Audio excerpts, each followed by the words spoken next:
اور ہم اس سلسلے اور شجر نسب سے تعلق رکھتے ہیں کہ جنہوں نے ملک کے اندر ملٹری مارشل لاؤں کے خلاف جدوجہد کی، جیلیں کاٹی۔ آج بھی ہم اعلان کرتے ہیں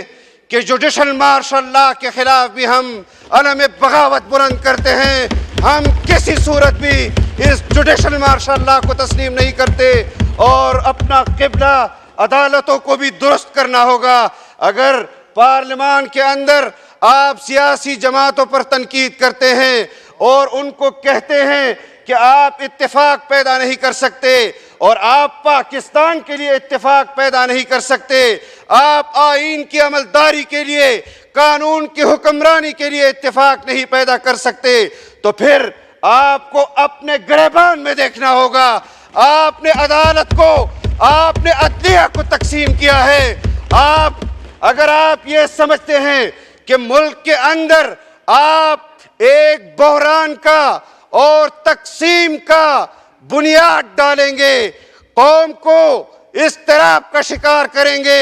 اور آپ اپنے گھروں میں اطمینان اور سکون کے ساتھ سوئیں گے، انشاءاللہ آپ نے جو بے انصافی کی ہے، آپ نے جو عدل کا جنازہ نکالا ہے، آپ کی روح کو بھی اطمینان نہیں ملے گا، آپ کے دل کو بھی اطمینان نہیں ملے گا۔ آج ہم صبح و شام ہماری نسلیں اس خدمت میں چلی گئی۔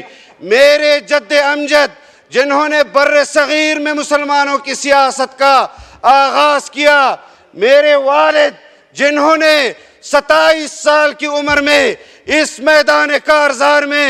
قدم رکھا، جدوجہد کی، ایوب خان کی مارشل لا کے خلاف، ضیاء الحق کی مارشل لا کے خلاف، جنرل مشرف کے مارشل لا کے خلاف، اور آج وہ ہم سے یہ بات کر رہے ہیں کہ آپ آئین اور قانون اور جمہوریت کی، خدا کی قسم آپ نے آئین کا جنازہ نکالا ہے، آپ نے جمہور کا جنازہ نکالا ہے، اور ہم جو جدوجہد اور جو امانت ہمیں اپنے اکابر اور اسلاف سے امانت ملی ہے، خدا کی قسم آئین بھی برقرار رکھیں گے،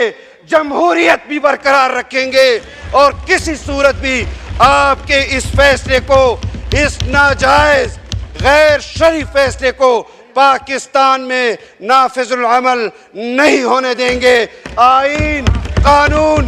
جہاں تک ہمیں اختیار دیتا ہے ہم لڑیں گے، اور آخری دم تک لڑیں گے انشاءاللہ۔